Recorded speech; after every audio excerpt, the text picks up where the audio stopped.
Hello everyone, मैं रजनीश। ये मेरा लेक्चर नंबर 9 है। लेक्चर 9 का पार्ट 1 में मैंने रिलेशनल ऑपरेटर और एरिथमेटिक ऑपरेटर के बारे में मैंने समझाया है। अगर आपने मेरा वो लेक्चर नहीं देखा है तो वो लेक्चर ज़रूर जाके देखें, क्योंकि ये लेक्चर उस लेक्चर से कनेक्टेड है।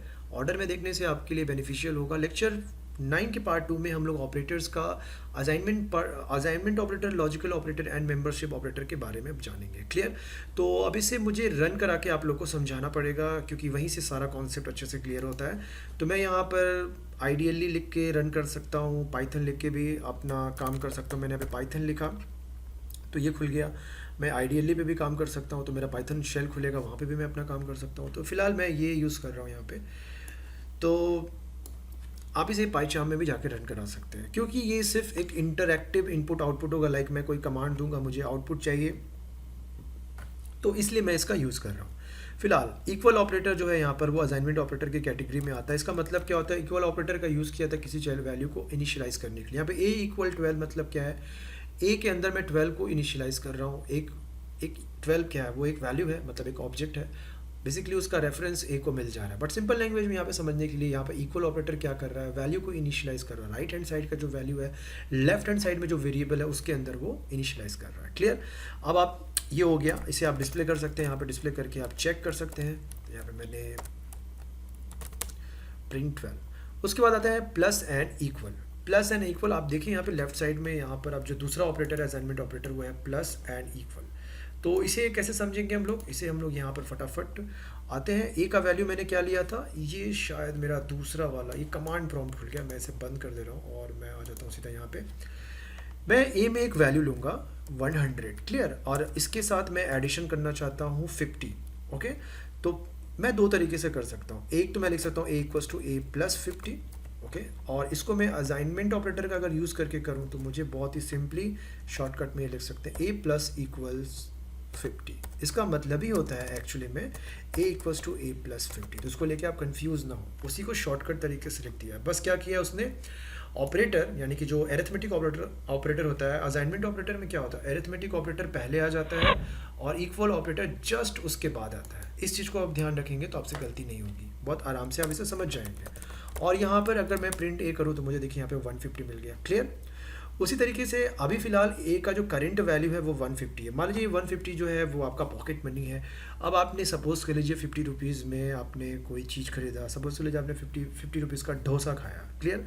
तो आपको उसमें से माइनस करना है, तो माइनस कर दीजिए आप, माइनस इक्वल 50। क्लियर? अब आप इसे अगर आप डिस्प्ले करते हैं तो आपको क्या मिलेगा रिजल्ट में? 100। वो जो माइनस इक्वल है ना, वो एक्चुअली में ए इक्वल्स टू ए माइनस 50 है, सेम है। क्लियर?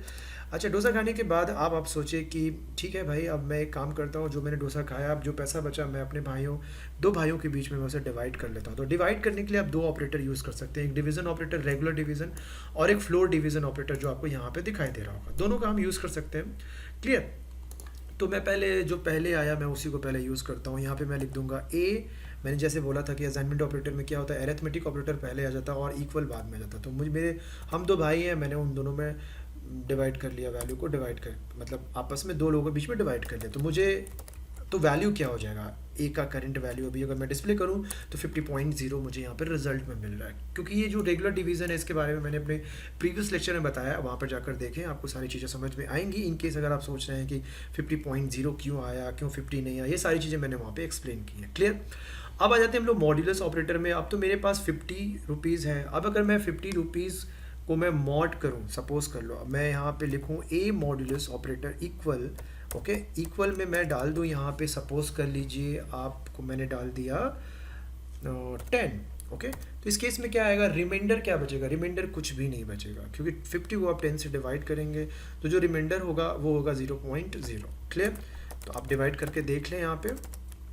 तो मैं यहाँ पे ए को डिस्प्ले कर रहा हूँ तो मुझे 0.0 मिल रहा है। अब मैं ए का एक नया वैल्यू ले लेता हूँ, ए इक्वल्स टू, मैं फिर से ले लेता हूँ 100।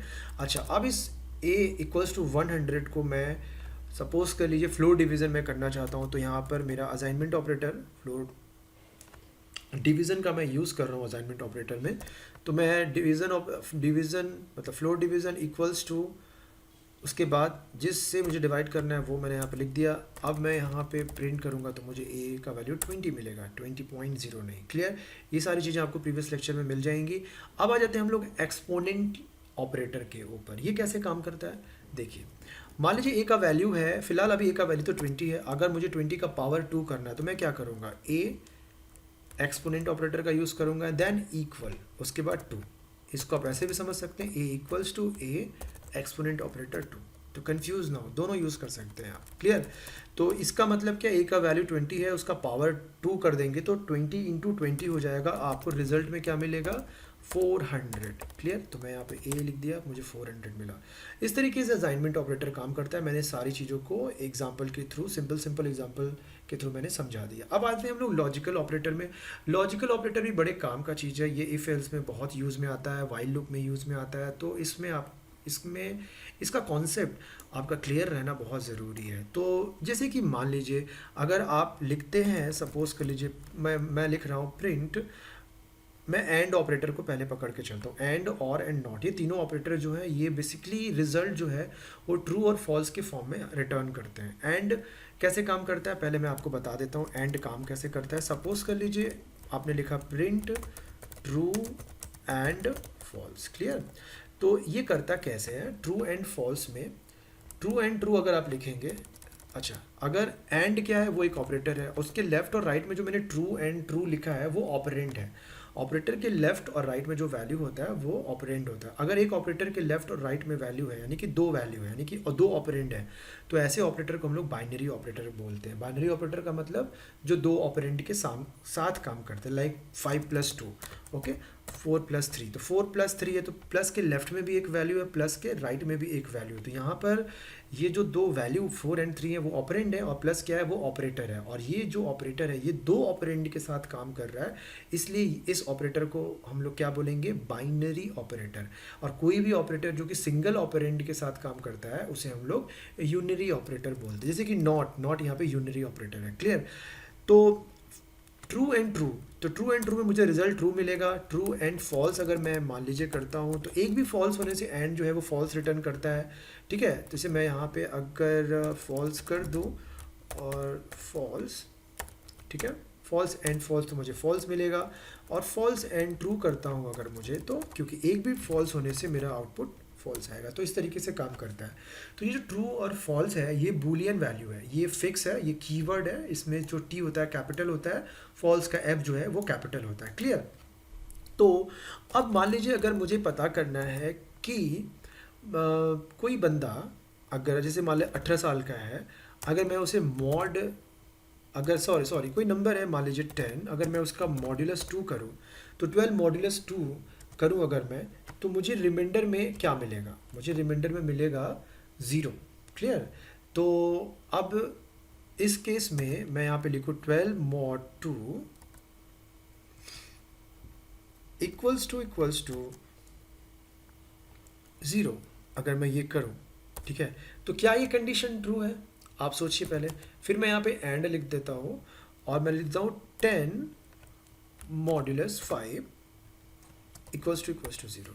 तो यहाँ पर देखिए आप इसे अगर सॉल्व करेंगे तो इसका रिजल्ट क्या मिलेगा, इसका रिजल्ट मिलेगा ट्रू, और इसका रिजल्ट क्या मिलेगा, इसका भी रिजल्ट मिलेगा तो ट्रू। तो ट्रू एंड ट्रू से आपको क्या मिलेगा रिजल्ट, आपको रिजल्ट मिलेगा ट्रू। तो यहाँ पर देखिए ये इस फंक्शनैलिटी पे काम कर रहा है। तो इस तरीके से ये वर्क करता है। बेसिकली इफ एल्स में हमें यूज़ करना पड़ता है जब हमें 3 नंबरों में से सबसे बड़ा नंबर निकालना है, या 2 नंबर में कौन बड़ा है कौन छोटा है, इवन ऑड पता करना है, प्राइम नंबर पता करना है, या परफेक्ट नंबर, या बहुत सारे ऐसे नंबर हैं, ट्विन प्राइम नंबर हो गया, पैलिन प्राइम नंबर हो गया, जो कि पैलिंड्रोम भी होता है, प्राइम भी होता है। तो ऐसे में हम लोग को कंडीशंस अप्लाई करने पड़ते हैं। तो वहाँ पर ये एंड ऑपरेटर और ऑपरेटर का यूज़ में आता है। जैसे सपोज कर लीजिए आपको कोई ईयर चेक करना है कि वो ईयर जो है वो लीप ईयर है या नहीं है, तो आप आराम से इस कंडीशंस, मतलब ये जो आपका लॉजिकल ऑपरेटर है, रिलेशनल ऑपरेटर है, उसको यूज़ करके कर सकते हैं। आगे हम लोग जब इफ एल्स करेंगे तो वहाँ पर इसे और भी डिटेल में जानेंगे। क्लियर? तो इस तरीके से ये काम करता है। अब हम लोग आ जाते हैं सीधा और ऑपरेटर में। और ये जो एंड और है ना, इसको आप अभी इतना ही समझें। जब मैं नेक्स्ट कमिंग लेक्चर्स जो मेरे आप देखेंगे तो वहाँ पर मैंने इफ एल्स समझाया है, फिर इफ एल्स से रिलेटेड मैंने प्रोग्राम समझाया है ना। तो वहाँ पर जब आप पहुँचेंगे वो चीज़ आप देखेंगे तो ये आपको समझ में आ जाएगा कि कैसे इसे एग्जैक्टली यूज़ करना है। क्लियर? तो ये मेरा अपना तरीका है चीज़ों को समझाने का, और इसे आप फॉलो करें और डेफिनेटली देखिएगा इसका रिजल्ट बहुत ही पॉजिटिव मिलेगा आपको। तो मैं यहाँ पे प्रिंट अभी लिख रहा हूँ, PRINT प्रिंट। अच्छा, मैं फॉल्स को और ऑपरेटर कैसे काम करता है, उसमें क्या है कि एक भी ट्रू होने से मेरा रिजल्ट ट्रू होगा, ठीक है। और इस तरीके से काम करता है, ट्रू और ट्रू, तो इसका तो ट्रू ही आएगा। और यहाँ पर अगर मैं फॉल्स कर दूँ तो भी मेरा ट्रू आएगा, एक भी ट्रू होने से ट्रू हो जाता है। अगर हाँ दोनों फॉल्स है ना तो ये जो है फॉल्स रिटर्न करेगा। तो आप ज़रूरी नहीं है कि आप ये दो ही ऑपरेंड यूज़ करें, और भी और ऑपरेटर एंड ऑपरेटर को यूज़ करके पूरा मिक्स एक्सप्रेशंस, कॉम्प्लेक्स एक्सप्रेशंस आप बना सकते हैं, ठीक है। जो अभी नहीं समझना हमें आगे चल के समझना है जब हम इफ एल्स पढ़ेंगे।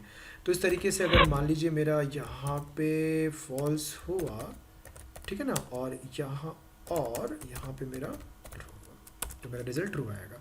फॉर एग्जांपल अगर मैं लिखूँ यहाँ पे चल के कि 10 जो है वो इक्वल है 100 की, जो कि फॉल्स है, फिर मैं और लिखा और 10 जो है वो इक्वल है 10 के, तो क्या है ये ट्रू है। मैं एक और कंडीशन और का दे देता हूँ, 2 जो है वो नॉट इक्वल है आपका, नॉट इक्वल है 2 के, जो कि फॉल्स है। तो देखिए यहाँ पर ये भी फॉल्स है, ये भी फॉल्स है, बट ये ट्रू है। तो एक भी ट्रू होने से जो मेरा रिजल्टेंट आउटपुट होगा वो मेरा क्या हो जाएगा, ट्रू हो जाएगा। तो मैं इसे यहाँ पर, ये रिजल्ट मेरा ट्रू आ गया। तो इस तरीके से ये काम करता है। अब आया नॉट ऑपरेटर। तो नॉट ऑपरेटर में क्या होता है ना कि अब ये चेंज कर देता है, मतलब ट्रू को फॉल्स बना देता है और फॉल्स को ट्रू बना देता है। जैसे कि अगर मैं यहाँ पे लिखूँ नॉट ट्रू, तो देखिए मुझे रिजल्ट में क्या मिला, फॉल्स। अगर मैं यहाँ पे लिखूँ नॉट फॉल्स, तो ये मुझे रिजल्ट में क्या मिला, ट्रू। तो अब आप ये सोच रहे होंगे कि इसका इस्तेमाल कहाँ पे होगा। तो इसके इस्तेमाल के लिए अभी हमें इफ एल्स में ही जाकर चीज़ों को समझना पड़ेगा, वहाँ पे हम लोग और अच्छे तरीके से समझ सकते हैं। फॉर एग्जांपल जैसे मैं आपको एक और एग्जांपल दे रहा हूँ इसका। मान लीजिए मैंने यहाँ पे लिख दिया नॉट और मैंने ब्रैकेट में डाल दिया 10 इक्वल्स टू 100। तो 10 इक्वल्स टू 100 क्या है, फॉल्स है। और मैंने इस पर्टिकुलर एक्सप्रेशन के पहले मैंने यहाँ पे नॉट डाल दिया, ठीक है ना। तो क्या होगा, ये पहले तो ये इवेलुएट होगा क्योंकि ये ब्रैकेट के अंदर है। इसके बाद जो भी इसका रिजल्ट आएगा उस रिजल्ट को नॉट क्या करेगा, अगर ट्रू आया तो फॉल्स, फॉल्स आया तो ट्रू। तो आप यहाँ पर देखिए क्या आया, मेरा रिजल्ट ट्रू आया। 10 इक्वल्स टू 100 फॉल्स होता है, बट नॉट उसे क्या कर दिया, ट्रू बना दिया। उसी तरीके से अगर मैं यहाँ पे 10 लिखूँ और फिर एंटर मारूँ तो फॉल्स आएगा, क्योंकि 10 इक्वल्स टू ट्रू होता है, बट नॉट उसे क्या कर दिया, फॉल्स में कन्वर्ट कर दिया। अब आते हैं हम लोग सीधा मेंबरशिप ऑपरेटर में। ओके, मेंबरशिप ऑपरेटर का काम क्या होता है, देखिए इन और नॉट इन ये उनके कीवर्ड्स हैं, इन्हें हमें इस्तेमाल करना है। और कैसे इस्तेमाल करना है, सपोज़ कर लीजिए अगर आप जानना चाहते हैं कि काम कैसे करता है, फिलहाल ये भी रिजल्ट जो है ट्रू और फॉल्स के फॉर्म में रिटर्न करता है। क्लियर? तो इन और नॉट इन ये दोनों ट्रू और फॉल्स के फॉर्म में रिटर्न करता है रिजल्ट को। अगर आप लिखते हैं सपोज कर लीजिए ए इन सिंगल कोट्स के अंदर मैंने लिखा एप्पल, ठीक है ना। तो ए इन एप्पल, तो ए सिंगल कोट्स में है, उसके बाद मैंने इन ऑपरेटर का यूज़ किया और उसके बाद मैंने राइट साइड में लिखा एप्पल, वो भी मैंने सिंगल कोट में या डबल कोट में या ट्रिपल कोट में आप दे सकते हैं, बट मैं बोलूँगा कि सिंगल डबल कोट ही फॉलो करिए आप लोग। तो ए इन एप्पल, क्या ये कंडीशन ट्रू है? यहाँ पर हम इन को बोल रहे हैं कि इन ये जो लेफ्ट साइड में ऑपरेंड है आप देखो वो राइट साइड में है क्या, और अगर है तो आप जो रिटर्न करते हो आप रिटर्न करना। तो इन बोला अगर होगा तो मैं ट्रू रिटर्न करूँगा, नहीं होगा तो मैं फॉल्स रिटर्न करूँगा। तो फिलहाल इस केस में तो ए जो है वो एप्पल के अंदर प्रेजेंट है, तो मैं अगर यहाँ पर एंटर मारता हूँ तो मुझे रिजल्ट में क्या मिलता है, मुझे ट्रू मिलता है रिजल्ट में। क्लियर? उसी तरीके से अगर मैं यहाँ पे ए की जगह स्मॉल ए लिखूँ तो मुझे फॉल्स मिल रहा है, केस सेंसिटिविटी को चेक कर रहा है। और अगर मैं यहाँ पे सपोज सी लिखा तो मुझे फॉल्स मिला। ओके, और अगर मैं यहाँ पे जाके दो वर्ड भी यूज़ कर, दो लेटर का भी वर्ड ले सकता हूँ, APP। क्लियर? तो देखिए APP जो है वो एप्पल के अंदर प्रेजेंट है। फिर से मैं लिखूँ यहाँ पे एप्पल इज़ रेड। ओके, मैं यहाँ पे लिखूँ एप्पल इज़ रेड, और मैं अगर एप्पल इज़ रेड को ढूंढूं कि एप्पल जो है एप्पल इज़ रेड के अंदर प्रेजेंट है क्या, मैं इन ऑपरेटर से कह रहा हूँ कि एप्पल को एप्पल इज़ रेड के अंदर ढूंढिए वो है क्या, अगर वो होगा तो आप ट्रू रिटर्न कर दीजिएगा। तो यहाँ पर क्या आ जाएगा, ट्रू रिटर्न हो जाएगा। क्लियर। तो इस तरीके से ये काम करता है इन ऑपरेटर। इसका हम लोग यूज़ कहाँ करते हैं, इसका हम लोग यूज़ लीनियर सर्चिंग में, बाइनरी सर्चिंग में, सर्च करने का जहाँ पे कॉन्सेप्ट होता है ना, वहाँ पे हम लोग इसका यूज़ करते हैं। फॉर लूप जब मैं पढ़ाऊँगा तो वहाँ पे भी आप देखिएगा इन नॉट इन का बहुत इस्तेमाल होगा आगे के लेक्चर्स में। देखते रहिएगा सारा लेक्चर, तभी आपको चीज़ें जो हैं वो अच्छे से क्लियर होंगी। उसके बाद हम लोग आते हैं नॉट इन में। नॉट इन कैसे काम करता है, नॉट इन बोलता है कि अगर नहीं होगा तो मैं ट्रू रिटर्न करूँगा, अगर होगा तो, अगर नहीं होगा नॉट इन, जैसे मैं आपको लिख के बता देता हूँ, नहीं तो आप मेरा बात सुनेंगे तो कंफ्यूज हो जाएंगे। यहाँ पर कभी कभी कोई चीज़ क्या सुनने से समझ में नहीं आती, उसका एक प्रैक्टिकल एग्जांपल देना पड़ता है। जैसे कि ए, ओके, ए को मैं यहाँ पे लिख रहा हूँ नॉट इन सिंगल कोट्स के अंदर, मैं लिख दिया ए बी सी। तो अब मैं यहाँ पे बोल रहा हूँ ए नॉट इन, मैं नॉट इन को बोल रहा हूँ कि अगर ये जो लेफ्ट साइड में ए है अगर राइट साइड में नहीं हुआ, ठीक है, तब तुम ट्रू रिटर्न करना, नहीं हुआ तो, अगर ऐसा अगर हुआ तो फॉल्स रिटर्न कर देना। तो यहाँ पर क्या है, नहीं है, नहीं यहाँ पर है तो फॉल्स रिटर्न आएगा। तो अब अगर यहाँ पे मैं लिख दूँ ए की जगह, सपोज मैं पी लिख दिया, वेट, मैं यहाँ पे लिख दूंगा पी बी सी, तो ए जो है क्या पी बी सी में है, जी नहीं वो नहीं है। तो नॉट इन नहीं होने पे ट्रू रिटर्न करता है, होने पे फॉल्स रिटर्न करता है। तो ये था सारा लेक्चर 9 पार्ट 2 का इन्फॉर्मेशन। अगर आपको मेरा ये लेक्चर अच्छा लगा हो तो आप मेरे चैनल को फटाफट सब्सक्राइब कर लें, अपने फ्रेंड्स पे मेरे वीडियोस लेक्चर को शेयर करें, मेरे चैनल को शेयर कर दें ताकि ज़्यादा से ज़्यादा लोगों को मिले। फेसबुक में शेयर करें, इंस्टा में शेयर करें, ज़्यादा से ज़्यादा लोगों के पास ये पहुँचेगा तो उन लोगों को उतना ही फ़ायदा होगा। आज के इस लेक्चर में इतना ही, मिलते हैं नेक्स्ट वीडियो में, बाय बाय।